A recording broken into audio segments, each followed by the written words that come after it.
بسم اللہ الرحمن الرحیم۔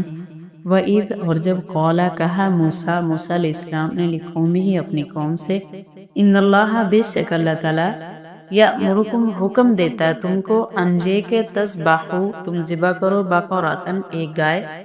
قالوا انہوں نے کہا اتتخذنا کیا تو بناتا ہے ہمارا ہزوا مذاق۔ قال حضرت موسیٰ علیہ السلام نے کہا اعوذ میں پناہ مانگتا ہوں باللہ اللہ تعالیٰ کی انجے کے اکون میں ہو جاؤں من الجاہلین جاہلوں میں سے۔ قرآن پاک کی ان آیات میں اللہ تعالیٰ نے بنی اسرائیل کا ایک واقعہ بیان کیا ہے۔ تو یہ واقعہ اس طرح تھا کہ بنی اسرائیل میں ایک مالدار شخص تھا جس کا نام عامیل تھا۔ اس کے بھتیجے کے سوا اور اس کا کوئی وارث نہیں تھا۔ ایک مدت تک اس کے مرنے کا اس کا بھتیجا منتظر رہا۔ جب دیکھا کہ وہ مرتا ہی نہیں تو ایک روز موقع پا کر اس کو قتل کر ڈالا اور رات کے وقت اس کی لاش کو محلے میں ڈال دیا۔ جب صبح ہوئی تو اہل محلہ پر خون کا دعویٰ کر دیا کہ محلے والوں نے میرے چچا کو قتل کر دیا ہے۔ اس کا یہ تھا کہ چچا کا وارث بھی بن جاؤں گا اور اس کی دیت بھی وصول کر لوں گا۔ تو اس وقت حضرت موسیٰ علیہ السلام نے اہل محلہ سے دریافت کیا تو انہوں نے قسم کھا کر کہا کہ اللہ کی قسم ہم نے یہ قتل نہیں کیا اور نہ ہی ہم قاتل کے بارے میں جانتے ہیں۔ اور حضرت موسیٰ علیہ السلام سے کہا بھی آپ اللہ تعالیٰ کی بارگاہ میں عرض کریں کہ اس واقعے کی حقیقت کو کھول دے۔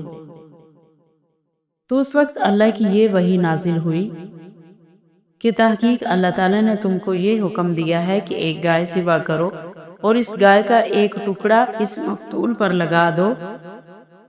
تھوڑی دیر کے لیے وہ مقتول زندہ ہو جائے گا اور اپنے قاتل کا نام اور پتہ بتا دے گا۔ یہ طریقہ اس لیے اختیار کیا گیا کہ انکار کی گنجائش نہ رہے۔ حضرت موسیٰ علیہ السلام اگر بازریہ وہی اس کا نام بتا دیتے تو ممکن تھا کہ یہ لوگ حضرت موسیٰ علیہ السلام کی تکذیب کرتے اور اس کی بات کا یقین نہ کرتے۔ تو اس وقت حضرت موسیٰ علیہ السلام نے اللہ تعالیٰ سے دعا کی کہ اللہ تعالیٰ اس واقعے کے بارے میں بتا دیں۔ تو تب اللہ تعالیٰ نے فرمایا بھی بنی اسرائیل سے کہو کہ ایک گائے کو ذبح کریں۔ تو اس وقت حضرت موسیٰ علیہ السلام نے پھر بنی اسرائیل کو کہا تھا بھی گائے کو ذبح کرو۔ تو بنی اسرائیل کہنے لگ گیا بھی یہ کیسے ہو سکتا ہے بھی اللہ تعالیٰ نے یہ حکم دیا ہو، آپ مذاق کر رہے ہیں۔ تو حضرت موسیٰ علیہ السلام نے کہا بھی میں مذاق کرنے سے اللہ تعالیٰ کی پناہ مانگتا ہوں کیونکہ انبیاء کی شان کے یہ خلاف ہے کسی سے مذاق کرنا۔ تو تب بنی اسرائیل کو یقین ہو گیا بھی یہ اللہ تعالیٰ ہی کا حکم ہے۔ تب انہوں نے حضرت موسیٰ علیہ السلام سے کہا کہ آپ اللہ تعالیٰ سے دعا کریں بھی اللہ تعالیٰ ہمیں بتا دے بھی وہ گائے کس طرح کی ہو۔ پھر حضرت موسیٰ علیہ السلام نے اللہ تعالیٰ سے دعا کی بھی یا اللہ وہ گائے کس طرح کی ہو۔ تو تب اللہ تعالیٰ نے فرمایا وہ ایسی گائے ہو نہ تو کوئی کام کرتی ہو نہ کھیتی میں ہل چلاتی ہو اور نہ ہی وہ زیادہ بوڑھی ہو نہ چھوٹی ہو بلکہ اس کے درمیان ہو۔ تو اس کے بعد پھر بنی اسرائیل نے سوال کر دیا بھی آپ اللہ تعالیٰ سے پوچھیں بھی اس کا رنگ کیسا ہو۔ پھر اللہ تعالیٰ نے فرمایا بھی وہ گہرے زرد رنگ کی گائے ہو۔ تو اس کے بعد بنی اسرائیل نے گائے کو ذبح کیا تو گائے کا ایک ٹکڑا وہ جو مقتول تھا اس کو مارا گیا۔ تو تب زندہ ہو کر اس نے بتا دیا بھی مجھے جو قتل کرنے والا ہے وہ میرا بھتیجا ہے۔ آگے ان آیات میں اللہ تعالیٰ نے اسی واقعے کا ذکر فرمایا ہے۔ پھر بنی اسرائیل نے حضرت موسیٰ علیہ السلام سے کہا قالو انہوں نے کہا ادعو تو دعا کر لنا ہمارے لیے ربا کا اپنے رب سے یبین لنا وہ بیان کرے ہمارے لیے ماہیا کہ وہ گائے کیسی ہو۔ قال حضرت موسیٰ علیہ السلام نے فرمایا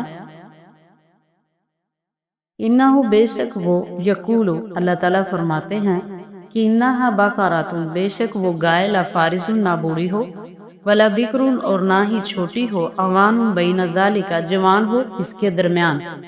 ففعلوا پس تم کرو ما تؤمرون جو تمہیں حکم دیا جاتا ہے۔ قالوا ادع لنا، بنی اسرائیل نے کہا آپ دعا کریں ہمارے لیے ربا کا اپنے رب سے، یبین لنا کہ وہ بتا دیں ہمیں، ما لونہا اس کا رنگ کیسا ہو۔ قال حضرت موسیٰ علیہ السلام نے فرمایا انہو بے شک یقولو، اللہ تعالیٰ فرماتے ہیں کہ انہا بے شک وہ بقرتن ایسی گائے ہے، صفراؤ جو زرد رنگ کی ہو، فاقم گیارہ ہو، لونہا اس کا رنگ، تسر الناظرین اچھی لگتی ہو دیکھنے والوں کو۔ قالوا ادع لنا، انہوں نے کہا دعا کر ہمارے لیے ربا کا اپنے رب سے، یبین لنا کہ وہ بتا دے ہمیں، ماہیہ وہ کیسی ہو، انا بے شک بقرہ گائیں، تشابہ مل گئی ہیں، علینا ہم پر، و انا اور بے شک ہم، انشاء اللہ اگر اللہ تعالیٰ نے چاہا، لمہتدون البتہ ہدایت پا لیں گے۔ قال اس نے کہا انہو بے شک یقولو، اللہ تعالیٰ فرماتا ہے کہ انہا بے شک بقرتن وہ گائے ہے، لا ذلول نہیں کام کرتی، تثیر الارض نہ زمین میں ہل جوتتی ہے، ولا تسقی الحرث اور نہ ہی کھیت کو پانی دیتی ہے، مسلمۃ بے عیب ہے، لا شیۃ کوئی داغ نہ ہو، فیہا اس میں۔ قالوا انہوں نے کہا الآن اب جئتا تم لائے ہو بالحق کی ٹھیک بات، فذبحوہا پھر انہوں نے ذبح کیا اس کو، ومکادو اور نہیں تھے وہ یفعلون اس طرح کرنے والے۔ وَإِذْ اور جب قتلتم تم نے قتل کر دیا، نفساً ایک آدمی کو، فادارأتم پھر تم جھگڑا کرنے لگے، فیہا اس کے بارے میں، واللہ اور اللہ تعالیٰ مخرجن ظاہر کرنے والا تھا، ما کنتم تکتمون جو تم چھپا رہے تھے۔ فقلنا پھر ہم نے کہا اضربوہ تم مارو اس کو، ببعضہا اس کا ایک ٹکڑا، کذالک اسی طرح، یحیی اللہ زندہ کرے گا اللہ تعالیٰ، موتا مردوں کو، ویریکم اور وہ دکھاتا ہے تمہیں، آیاتہ ہی اپنی نشانیاں، لعلکم تعقلون تاکہ تم غور و فکر کرو۔ ثم پھر قست سخت ہو گیا، قلوبکم تمہارے دل، من بعد ذالک اس کے بعد، فہی پس وہ کالحجارۃ جیسے کہ پتھر ہوتے ہیں، او اشد قسوہ یا اس سے بھی زیادہ سخت، وَإِنَّ اور بے شک من الحجارۃ پتھروں میں سے، لما البتہ یتفجر پھوٹ نکلتی ہیں، منہ ان سے، انہار نہریں، وَإِنَّ اور بے شک منہا ان میں سے بعض ایسے ہیں، لما البتہ یشقق وہ پھٹ جاتے ہیں، فیخرج پس نکلتا ہے، منہ ان سے، ماء پانی، وَإِنَّ اور بے شک منہا اس میں سے بعض ایسے ہیں، لما البتہ یہبط وہ گر پڑتے ہیں، من خشیت اللہ اللہ کے خوف سے، وما اللہ اور نہیں اللہ تعالیٰ، بغافل بے خبر، عما اس سے، تعملون جو تم کرتے ہو۔ اس آیت میں اللہ تعالیٰ نے فرمایا، بنی اسرائیل کے بارے میں اس آیت میں بھی فرمایا گیا ہے کہ اللہ تعالیٰ نے اتنی بڑی نشانی دکھائی، بھی ایک مقتول تھا، پھر اس کو اللہ نے زندہ کیا اور اس نے اپنے قاتل کا نام بتایا، تو یہ نشانی دلیل قدرت کے لیے تھی اور دلیل نبوت کے لیے بھی تھی اور قیامت کی دلیل بھی تھی، مگر پھر بھی ان کے دل جو وہ نرم نہیں ہوئے تھے، تب اللہ نے فرمایا ان کے دل پتھروں سے بھی زیادہ سخت ہیں، اور بعض پتھر جو ہوتے ہیں وہ بھی نرم ہو جاتے ہیں، لیکن ان کے دل جو ہے وہ پھر بھی نرم نہیں ہوتے، مطلب کہ ان کے دل پر کوئی چیز بھی، کوئی بات بھی اثر نہیں کرتی۔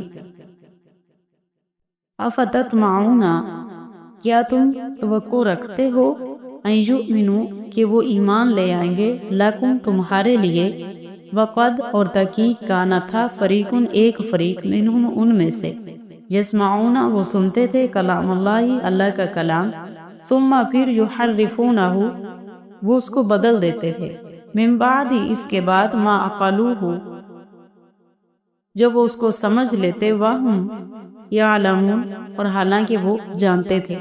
تو یہاں پر اللہ تعالیٰ نے بنی اسرائیل کے ذکر فرمایا ہے بھی تم امید رکھتے ہو بھی یہ یہودی ایمان لے آئیں گے، لیکن ایسا نہیں ہے، یہ ایمان نہیں لے کے آئیں گے، ان کی حالت تو یہ ہے کہ جب کوئی اللہ تعالیٰ کا یہ کلام سنتے ہیں تو اس کو بھی تبدیل کر دیتے ہیں، عمل کرنا تو دور کی بات ہے۔ جیسے کہ حضرت موسیٰ علیہ السلام کے ساتھ وہ 70 آدمی گئے تھے جنہوں نے براہ راست اللہ تعالیٰ کا کلام سنا تھا، واپس آ کر انہوں نے اپنی قوم کو سب کچھ بتایا جو اللہ نے حکم دیا، تو آخر پہ کہنے لگے اللہ نے فرمایا ہے ہو سکے تو کر لینا، نہیں تو نہ کرنا۔ مطلب کہ اپنی طرف سے بات بدلنے کی ان میں عادت تھی۔